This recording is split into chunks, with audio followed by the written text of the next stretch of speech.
Mutual ఫండ్లో ఏం జరుగుతుందంటే మనం ఫండ్ మేనేజర్కి డబ్బులు ఇస్తాం సార్. అతను మన తరఫున రీసెర్చ్ చేసి క్వాలిటీ స్టాక్స్, సెక్యూరిటీస్, బాండ్స్ వీటిలో ఇన్వెస్ట్ చేస్తారు. అంటే గిఫ్ట్ సిటీ ఇదేంటంటే ఇండియాకి అవతల ఉన్నట్టుగా బిహేవ్ చేస్తుంది. ట్యాక్స్ పరంగా చూసుకుంటే గిఫ్ట్ సిటీలో చేసే ఇన్వెస్ట్మెంట్ మీద ఇండియా ఎటువంటి ట్యాక్స్ పే చేస్తుంది. ఇప్పుడు నేను ఇండియన్ స్టాక్ మార్కెట్లో ఇన్వెస్ట్ చేయాలనుకుంటున్నాను. అదే గిఫ్ట్ సిటీ ద్వారా అయితే ఈజీగా ఒక $150K పెట్టేసి ఇండియన్ మార్కెట్లో ఇన్వెస్ట్ చేయొచ్చు. సో ఎన్ఆర్ఐలకు మ్యూచువల్ ఫండ్స్ ఎలా ఉన్నాయండి? డబ్బులు ఉన్నాయి కదా అని చెప్పేసి నేను డైరెక్ట్గా మిగతా ప్రొడక్ట్స్కి వెళ్ళలేను. ఎంత విన్నా కానీ ఓన్గా ఎక్స్పీరియన్స్ చేసినప్పుడు మాత్రమే అందులో ఉన్న పెయిన్ అనేది తెలుస్తుంది. సో ఇప్పుడు ఎవరైతే పిఎంఎస్ లెవెల్ ఆఫ్ రిస్క్ కూడా తీసుకున్నారో, పిఎంఎస్ ఏంటంటే స్ట్రైట్ అవే ఒక కంపెనీ ఒక రోజులోనే 10-20% కూడా పడగలదు. ఎవరైతే కొంచెం ఎక్స్ట్రాగా చేద్దాం, రిస్క్ తీసుకుందాం అనుకునే వాళ్ళకి ఈ ఏఎఫ్స్ అనేవి సూట్ అవుతాయి. Mutual funds, PMS, AIF, gift city ఈ నాలుగిట్లలో ఎన్ఆర్ఐలకు ఏది మంచిది, ఏది బాగా సూట్ అవుతుంది? మనతో పాటుగా ఉన్నారు క్యూపీఎఫ్పి సాయిరామ్ గారు. హలో అండి, నమస్తే. నమస్తే. సో మనం ఎన్ఆర్ఐల గురించి మనం మాట్లాడుకున్నప్పుడు వాళ్ళు చేసేటువంటి ఇన్వెస్ట్మెంట్లు వీటిల్లో ఏది బెటర్ అంటారు? వాళ్ళకి ఏది మీరు సజెస్ట్ చేస్తారు? సో ఈ 4 ఇన్వెస్ట్మెంట్ ప్రోడక్ట్స్ మనకి గిఫ్ట్ సిటీ అయితే రీసెంట్గా వచ్చిందండి. మిగతావి చాలా ఏళ్ళ నుంచి ఉన్నాయి. అండ్ ఇవన్నీ ఏంటంటే ఒక్కొక్క స్పెసిఫిక్ సిచ్యువేషన్కి సూట్ అవుతూ ఉంటాయి. All 4 products have relevance in the clients portfolio. ఇప్పుడు మీకు సింపుల్గా ఒక్కొక్కటి ఏంటో ఎక్స్ప్లెయిన్ చేస్తాను. అది ఫస్ట్ మ్యూచువల్ ఫండ్ అంటే ఏంటి. ఇక్కడ మ్యూచువల్ ఫండ్లో ఏం జరుగుతుందంటే మనం ఫండ్ మేనేజర్కి డబ్బులు ఇస్తాం.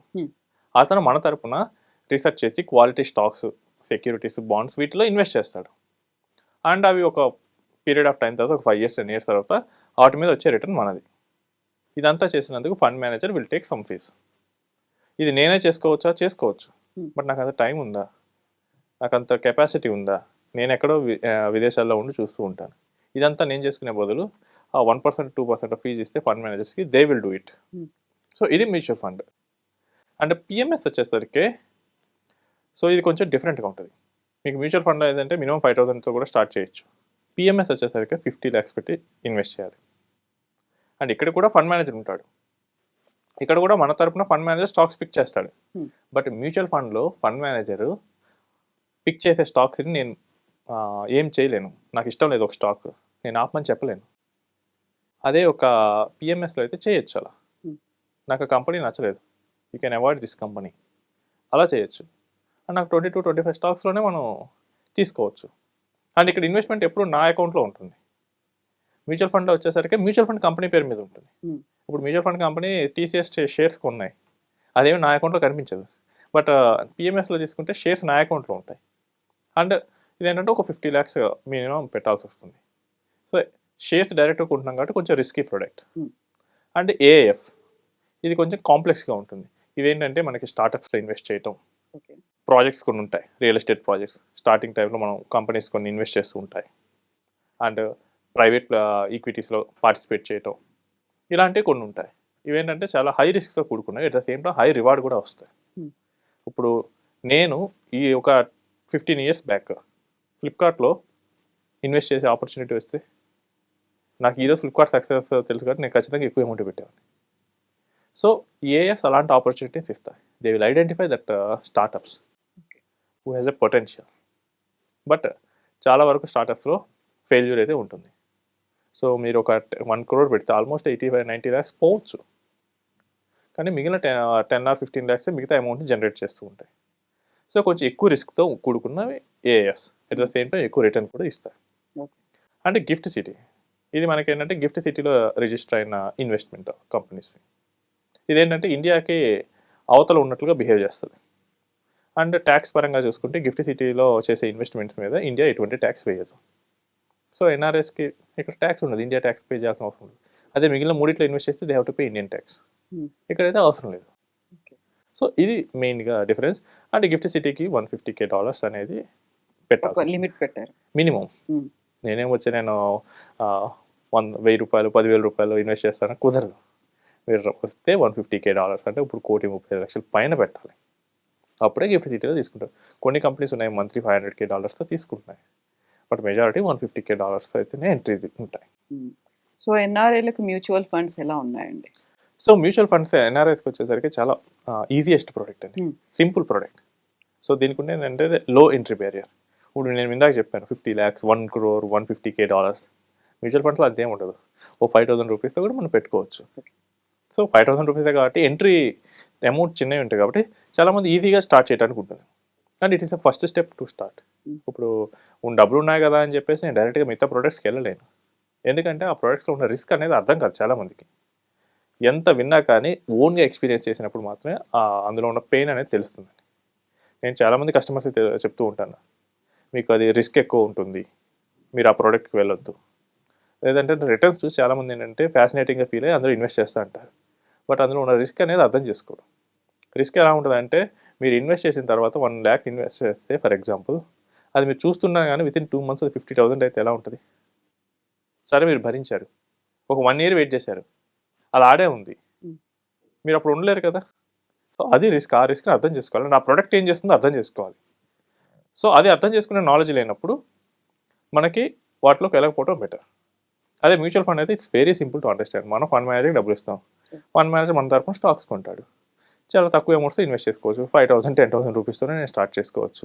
అండ్ నాకు నచ్చినట్లు నేను ఇన్వెస్ట్ చేసుకోవచ్చు, నాకు నచ్చినట్లు నేను పెంచుకోవచ్చు అమౌంట్ని. So mutual funds is very simple product. దానిలో అంత కాంప్లెక్స్ ఏముండదు. అండ్ ఇన్వెస్ట్ చేయాలనుకున్న ప్రతి వాళ్ళు దీంతో ఇన్వెస్ట్ చేస్తే కనుక, ఇన్వెస్ట్మెంట్ జర్నీ స్టార్ట్ చేస్తే కనుక మిగిలిన ప్రోడక్ట్స్ అర్థం అవడానికి చాలా ఈజీగా ఉంటుంది. సో పిఎంఎస్ని ఎందుకని సెలెక్ట్ చేసుకుంటుంటారు? సో పిఎంఎస్ వచ్చేసరికి ఇప్పుడు ఒక నిజంగానే ఎన్ఆర్ఐస్ ఉన్నారు. వాళ్ళు ఏంటంటే ఒక 5-10 years నుంచి ఇన్వెస్ట్ చేశారు. ఇప్పుడు ఇన్వెస్ట్ చేసేటప్పుడు ఏంటంటే ఒక కన్సిడరబుల్ పోర్ట్ఫోలియో క్రియేట్ అవుతుంది. ఇప్పుడు మీకు నెలకు ఒక ₹1,00,000 మనకంటే కొంచెం కష్టం కావచ్చు. బట్ వాళ్ళకి wife and husband who is working $100K వస్తుంది డాలర్స్, వాళ్ళకి అది నామినలే కదండి. అలా ఒక 5 years ఇన్వెస్ట్ చేశారనుకోండి, 1 crore క్రియేట్ అవ్వచ్చు. 90 lakhs నుంచి 1 crore. ఇక్కడ ఏమవుతుందంటే పోర్ట్ఫోలియో పెరిగిపోతూ ఉంటుంది అమౌంట్ అనేది.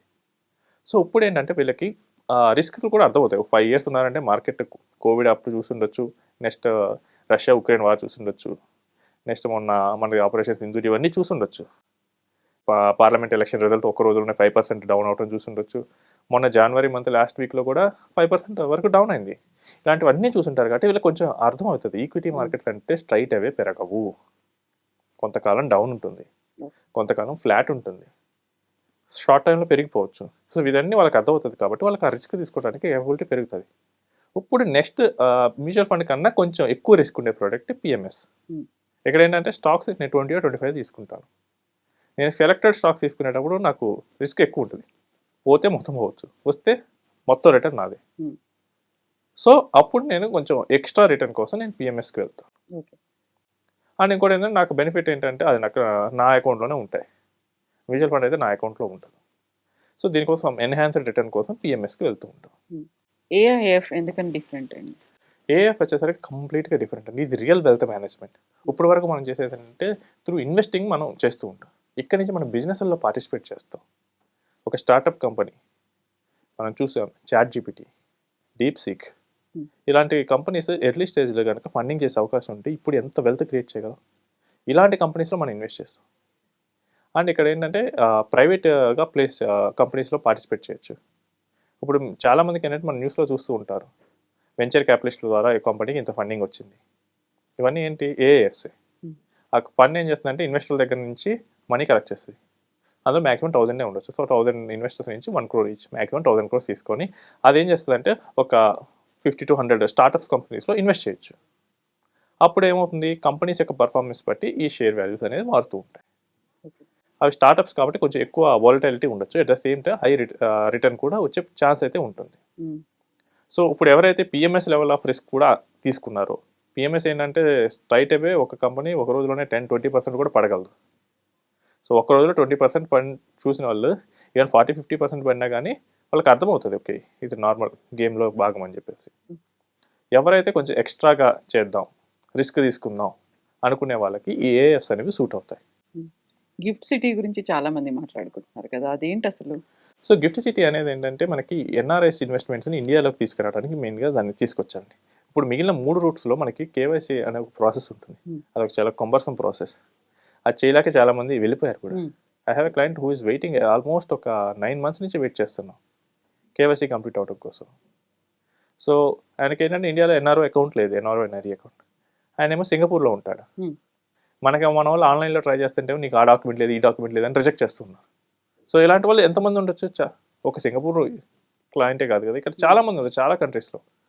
వీళ్ళందరూ ఇండియాలో ఇన్వెస్ట్ చేయాలన్న ఆలోచన ఉన్నా కానీ ఇప్పుడున్న రూల్స్ వల్ల చేయలేకపోవచ్చు. సో వీళ్ళందరికీ ఈ ప్రాసెస్ ఈజీ చేస్తూ తీసుకొచ్చింది గిఫ్ట్ సిటీ. Hmm. ఇప్పుడు ఏమవుతుంది, గిఫ్ట్ సిటీ ద్వారా మీకు ఏంటంటే మీకు ఇండియా డాక్యుమెంట్స్ ఏమీ అక్కర్లేదు. జస్ట్ మీ పాస్పోర్ట్ ఇవ్వండి, మీ కంట్రీ ఉన్న బ్యాంక్ అకౌంట్ ఇవ్వండి. నేను పౌండ్స్లో తీసుకుంటాను, నేను డాలర్స్లో తీసుకుంటాను, ఇలా మీ హోమ్ కరెన్సీలో తీసుకుంటాను అని వాళ్ళు చెప్తారు. సో అప్పుడు జపనీస్ ఎన్లో తీసుకుంటాను ఇట్లా చెప్పేశారు. సో అప్పుడు ఏమైంది, గిఫ్ట్ సిటీ ద్వారా వాళ్ళ దగ్గర ఉన్న డాక్యుమెంట్స్తోని ఈజీగా ఇన్వెస్ట్ చేయొచ్చు ఇండియాలో. ఇప్పుడు నేను ఇండియన్ స్టాక్ మార్కెట్లో ఇన్వెస్ట్ చేయాలనుకుంటున్నాను. అంతకుముందు ఉన్న రూట్ ఏంటంటే మ్యూచువల్ ఫండ్ ద్వారా మొత్తం ఆ డాక్యుమెంట్స్ అన్నీ సబ్మిట్ చేసి మీ పాస్పోర్టు, మీ అడ్రస్ ప్రూఫ్, ఆధారు ఇవన్నీ సబ్మిట్ చేసి నేను ఓపెన్ చేయాలి. ఇందులో ఏ ఒక్కటి లేకపోయినా ఇన్వెస్టర్ చేయలేకపోవచ్చు కదా. అదే గిఫ్ట్ సిటీ ద్వారా అయితే ఈజీగా ఒక $150K పెట్టేసి ఇండియన్ మార్కెట్లో ఇన్వెస్ట్ చేయొచ్చు. అండ్ ఇంకొక మేజర్ అడ్వాంటేజ్ అంటే ఇక్కడ ట్యాక్స్ ఉండదు. సో వచ్చే రిటర్న్స్ అన్నీ నేను ఇండియాలో ట్యాక్స్ కట్టక్కర్లేదు. సో నాకు చాలా బెటర్గా ఉంటుంది.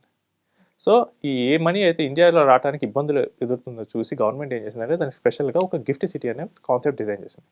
దీని ద్వారా ఏదైతే ఎన్ఆర్ఐస్ ఇష్యూస్ ఫేస్ చేస్తున్నారో వాటన్నిటిని తీసేసింది. ఎన్ఆర్ఐస్ ఇండియాలో ఇన్వెస్ట్ చేయాలంటే వాళ్ళకి మెయిన్ ఇష్యూ ఏంటంటే బ్యాంక్ అకౌంట్ ఇండియాలో ఉండాలి. ఇప్పుడు ఉండక్కర్లేదు. నేను బ్యాంక్ ఆఫ్ అమెరికా అకౌంట్తో ఇన్వెస్ట్ చేయొచ్చు, నేను స్టాండర్డ్ చార్టర్డ్ బ్యాంక్ అకౌంట్తో ఇన్వెస్ట్ చేయొచ్చు. సో వాళ్ళకున్న బ్యాంక్ అకౌంట్తో వాళ్ళు ఇన్వెస్ట్ చేసే ఆపర్చునిటీని కల్పించింది. ఈ నాలుగిటికి మధ్యలో ఉన్నటువంటి కంపారిజన్ ఏంటండి? సో ఈ 4 వచ్చేసరికి అన్ని ఈక్విటీ ప్రొడక్ట్స్ మెజారిటీగా ఉంటాయండి. అంటే డెట్ కూడా ఉంటుంది కానీ pure are capital market products. And returns అనేవి ఎవరు చెప్పలేరు ముందే. These are market linked. And risk కూడా వచ్చేసరికి నేను ఇప్పుడు 4 కేటగిరీస్ చెప్పాను కదా, ఒక్కొక్క కేటగిరీకి మనం ముందుకెళ్ళే కొద్దీ రిస్క్ అనేది పెరుగుతూ ఉంటుంది. ఓకే. అండ్ ఒక్కొక్క ప్రోడక్ట్కి వెళ్ళేసరికి అండర్స్టాండింగ్ క్యాపబిలిటీ కూడా ఉండాలి. అలా లేని వాళ్ళు అయితే కనుక బెటర్ మ్యూచువల్ ఫండ్తోనే స్టిక్ అయితే బాగుంటుంది. సో రిస్క్ రిటర్న్ అన్నారు కదా, దాన్ని ఒకసారి కంపేర్ చేస్తే రిస్క్ రిటర్న్ కంపేర్ చేస్తే కనుక మనకి మ్యూచువల్ ఫండ్ తక్కువ రిస్క్తో తక్కువ రిటర్న్స్ ఇస్తాయి. ఓకే. కంపేర్ టు పిఎంఎస్ అయితే కొంచెం ఎక్కువ రిస్క్ తీసుకుంటాయి. వాళ్ళు ఏంటంటే సెలెక్టెడ్ కంపెనీస్లో ఇన్వెస్ట్ చేస్తారు కాబట్టి వస్తే బాగానే వస్తాయి, పోతే అంతే మందం పోతాయి. సో అక్కడ కొంచెం నెక్స్ట్ స్టార్టప్స్, గిఫ్ట్ సిటీ కూడా మోస్ట్లీ ఏఎఫ్ లాగే ఉంటాయి.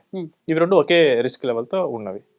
ఇక్కడ ఏంటంటే వస్తే నాకు బాగా వస్తాయి, పెట్టాను కంపెనీలో పెట్టాను, కంపెనీ క్లిక్ అయింది. జొమాటోలో 2020లో పెట్టాను, 2022లో ఐపీఓకి వచ్చింది. సో ఒకేసారి అది 1,00,000 కోట్ల కంపెనీ అయింది. సో నాకు రిటర్న్ ఒకేసారి బాగా పెరుగుతుంది. అలా కాకుండా నేను పెట్టిన కంపెనీ దివాలా తీసింది లేదా వర్కౌట్ అవ్వలేదు ఆ ప్రోడక్ట్, అప్పుడు మనం లాస్ అయినట్లే కదా. అందువల్ల ఏఎఫ్స్ కొంచెం ఎక్కువ రిస్క్తో ఉంటాయి. అండ్ ఈ ఏఎఫ్లో కూడా ఏంటంటే కొన్ని ఈజియెస్ట్ వేస్ కూడా ఉన్నాయి, బట్ వాటి గురించి అయితే మనం మెయిన్గా ఇక్కడ డిస్కస్ చేయట్లేదు. సో ఇక్కడ ఏఎఫ్ మెయిన్గా ఏంటంటే ప్రైవేట్ ఈక్విటీస్ మీద మనకు ఉంటాయి. సో దాని మీద ఎక్కువగా ఫోకస్ చేస్తాయి, అప్పుడే కదా ఎక్కువ రిటర్న్ జనరేట్ చేస్తుంది. అండ్ బిజినెస్ అంటే ఖచ్చితంగా సక్సెస్ అవ్వచ్చు, ఫెయిల్ అవ్వచ్చు. సో ఫెయిల్యూర్ అయితే రిస్క్ ఎక్కువ ఉంటుంది, సక్సెస్ అయితే రిటర్న్ ఎక్కువ ఉంటుంది. సో అది ఏఎఫ్ ఉండే నేచర్. అండ్ ఏఎఫ్ అంటే ఇది ఒక సింపుల్ ప్రోడక్ట్ ఏం కాదండి. నాకు నచ్చినట్టు నేను ఏఎఫ్ డిజైన్ చేసుకోవచ్చు. అండ్ మనకు ఆల్మోస్ట్ 1000 పైన ఏఎఫ్ కంపెనీస్ ఉన్నాయి. పిఎంఎస్ అయితే ఒక 400-500 ఉన్నాయి. మ్యూచువల్ ఫండ్ అయితే 40 ఉన్నాయి, 50 ఉన్నాయి కరెంట్లీ. మ్యూచువల్ ఫండ్ వచ్చేసరికి నేను 50 కంపెనీస్ అండర్స్టాండ్ చేసుకుంటే నాకు తెలిసిపోద్ది. ఏఎఫ్ నేను అలా కాదు, ఆల్మోస్ట్ నేను 1000 పైన ఉంటాయి. అండర్స్టాండ్ చేసుకుంటే కొంచెం కాంప్లెక్స్ అవుతుంది, ఎందుకంటే ఆ డాక్యుమెంట్స్ చదవాలి, ఇవన్నీ ఉంటాయి, ఎంత కాంప్లెక్స్ అవుతూ ఉంటుంది. బట్ రిటర్న్ వైజ్గా ఏంటంటే నాకు కొంచెం ఎక్కువ జనరేట్ చేసే స్కోప్ ఉంటుంది, ఎందుకంటే నేను అక్కడ ఎక్కువ రిస్క్ తీసుకుంటాను కాబట్టి. ఇప్పుడు 4 రకాలు చూసిన తర్వాత ఎన్ఆర్ఐలకి ఏది బెస్ట్ అంటే ఏం చెప్తారు మీరు? సో స్టార్ట్ చేసే వాళ్ళకి mutual fund is the best అండి. సో ఒక డీసెంట్ సైజ్ పోర్ట్ఫోలియో వచ్చే వరకు మ్యూచువల్ ఫండ్తోనే మనం పెట్టుకోవచ్చు. అంటే నేను ఇప్పుడు నా ఇన్వెస్ట్మెంట్ జర్నీ స్టార్ట్ చేయాలనుకుంటున్నాను, లేదా నాకు ఒక 1 year or 2 years ఎక్స్పీరియన్స్ ఉంది, I can start with mutual funds. నేను అక్కడ అందులో ఒక 2 crores వరకు నేను బిల్డ్ చేసుకోవచ్చు. దెన్ ఆ తర్వాత గో ఫర్ ఎ పిఎంఎస్, అది కూడా ఒక 50 lakhs or 1 crore వరకు పెట్టండి. అండ్ నెక్స్ట్ వచ్చేసరికి ఏఎఫ్కి రండి. మీకు ఒక 5 crores సర్ప్లస్ ఉంది, లేదా మీకు మ్యూచువల్ ఫండ్స్ పిఎంఎస్ కలిపి 5 crores ఉంది, ఇంకా మీకు 1 crore పెట్టాలనుకుంటున్నాం, దెన్ కమ్ ఫర్ ఏఎఫ్. లేదు మీరు ఇండియా ట్యాక్స్ని అవాయిడ్ చేయాలనుకుంటున్నారు, స్ట్రైట్ అవే గిఫ్ట్ సిటీ ద్వారా మ్యూచువల్ ఫండ్లో ఇన్వెస్ట్ చేయండి. గిఫ్ట్ సిటీ ద్వారా కూడా మ్యూచువల్ ఫండ్లో ఇన్వెస్ట్ చేయొచ్చు, కాకపోతే అమౌంట్ ఎక్కువ. అందుకని ఫస్ట్ సింపుల్ రూట్ అంటే mutual fund, complex is AF. So ఎవరైతే పోర్ట్ఫోలియోస్ ఒక 5 crores అండ్ అబౌవ్ ఉంటాయి ఏఎఫ్, స్టార్టింగ్ నుంచి 2 crores వరకు మ్యూచువల్ ఫండ్. 2 crores దగ్గర మనం ఒక 50 lakhs ఎక్కడైనా ఉన్నాయి అంటే కనుక we can go for a PMS. ఈ సెలక్షన్లలో ఎన్ఆర్ఐలు చేసేటువంటి మిస్టేక్స్ ఏంటండి? ఫస్ట్ థింగ్ ఏంటంటే అండి, నాకు అన్నీ వచ్చు అనుకుంటారు. ఓకే. ఇదేంటంటే మీకు ఎంత ఎక్స్పీరియన్స్ ఉన్నా కానీ నేర్చుకోవాల్సింది చాలా ఉంటుందండి. Hmm. అండ్ ఇంకోటి ఏంటంటే PMS and AFs gift city data అంత బయట బాగా దొరకదు. ఇక్కడ రిటర్న్ ఎక్కువ వచ్చే ఛాన్స్ ఉంది, but at the same time risk కూడా ఎక్కువ ఉంటుంది. సో నాకు అన్నీ వచ్చు అనుకొని చేసి పెడితే కనుక బ్లండర్ అవుతుంది. నేను చాలామందిని చూశాను, అదేం పెద్ద కాంప్లెక్స్ కాదుగా అని చెప్పేసి ఆ ప్రోడక్ట్స్లో ట్రై చేసి చేతులు కలుసుకున్నాను. సో ఈ ప్రోడక్ట్స్లో చేసేటప్పుడు ఆల్వేస్ కన్సల్ట్ ఎన్ ఎక్స్పర్ట్. వాళ్ళ సలహాల ద్వారానే వెళ్ళండి. మీకు ఫీ పే చేస్తారో మీ ఇష్టం, you go by regular route, అది మీ ఇష్టం. But better go with a consultant. వాళ్ళ డెసిషన్ తీసుకోండి. ఎందుకంటే మీరు మార్కెట్లో, ఇండియా మార్కెట్లో ఉండరు. మీ పని ఏంటంటే ఫారెన్లో ఉండి మీరు ఎర్న్ చేసుకోవటం. ఇక్కడ మార్కెట్స్ అనలైజ్ చేసి, ఇక్కడ ట్రెండ్స్ అనలైజ్ చేసే వాళ్ళ దగ్గరికి వెళ్ళి కన్సల్టేషన్ తీసుకోండి. అప్పుడు ఇంటర్నల్ మార్కెట్స్ వాళ్ళకి అవగాహన ఉంటుంది. They can guide you better. Me goals ఏంటి, దానికి ఏ ప్రోడక్ట్ బెటర్ వాళ్ళు చెప్తారు. ఇప్పుడు అలా కాకుండా నేను గూగుల్ రీసెర్చ్ చేసుకుంటా అంటే ఖచ్చితంగా నేను చూసిన వాళ్ళు చాలామంది ఏంటంటే ట్యాక్స్ దగ్గర దెబ్బతిన్నారు. వాళ్ళకి అసలు ట్యాక్స్ ఏం జరుగుతుందో కూడా తెలియదు. ఎందుకంటే ఒక కంట్రీ ట్యాక్స్ అర్థం చేసుకోవడానికే తల ప్రాణం తోక్కొచ్చింది. ఇప్పుడు 2 కంట్రీస్ ఇన్వాల్వ్ అవుతాయి ఎన్ఆర్ఎస్కి. అంటే డిటిఏ అగ్రిమెంట్స్ ఉంటాయి, అది అస్సలు తెలియదు. మీకు సింపుల్గా చెప్తానండి, దుబాయ్ వాళ్ళకి ట్యాక్స్ ఉండదు. సింగపూర్ వాళ్ళకి ఏమంటే ఇండియన్ మ్యూచువల్ ఫండ్స్ మీద ట్యాక్స్ ఉండదు. ఈ విషయం తెలియక చాలామంది వాళ్ళ రెసిడెంట్ అకౌంట్స్ నుంచి ఇన్వెస్ట్ చేశారు. అంటే వాళ్ళు ఇండియన్ సిటిజన్స్గా చెప్పుకొని ఇన్వెస్ట్ చేశారు. సో ఏంటంటే వాళ్ళు ఓన్ నాలెడ్జ్ పెట్టుకున్నారు. యూట్యూబ్ నాలెడ్జ్, గూగుల్ నాలెడ్జ్ ఇదంతా పెట్టుకొని వాళ్ళకి తెలిసిందే నిజం అనుకొని చేశారు. దాని బదులు ఒక కన్సల్టెంట్ని రీచ్ అయ్యి ఉంటే కనుక ఈ will explain everything. It may be tax consultant or investment consultant, ఎవరైనా కానీ రీచ్ అయ్యి వాళ్ళ ద్వారా ప్లాన్ చేసుకోండి. సో ఈ జర్నీ అప్పుడు మీకు ఈజీ అవుతుంది. ఇంకోటి ఏంటంటే ఈక్విటీస్కి పడే నేచర్ ఉంటుంది ఖచ్చితంగా. మనం అనుకున్నట్టు ఫ్లాట్గా అయితే వెళ్ళదు. ఈవెన్ మనకు గోల్డ్ మేడం 1.8 lakhs నుంచి 1.5 పడింది, 15% పైన పడింది.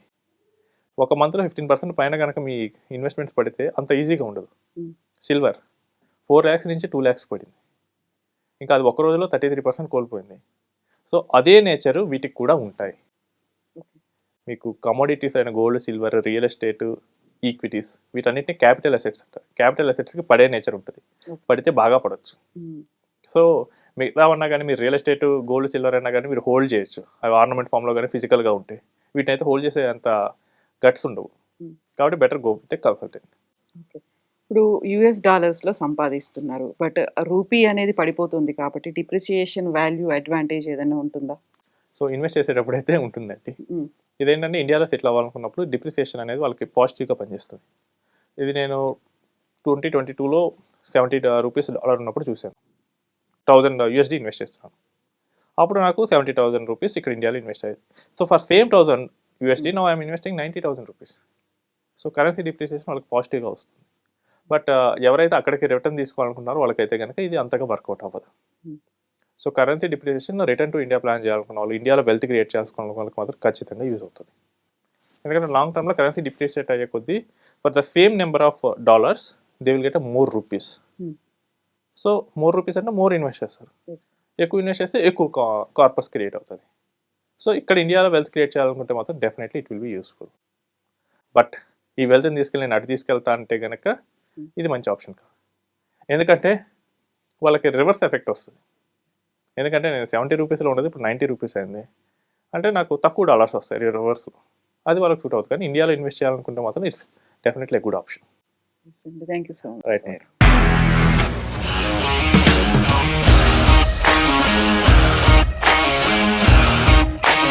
ఇండస్ట్రీలో కమిట్మెంట్ ఇష్యూస్ వస్తే నీకు కూడా వచ్చినట్టు మార్నింగ్ తీసుకెళ్ళాలంటే కొట్టి పడేస్తారు.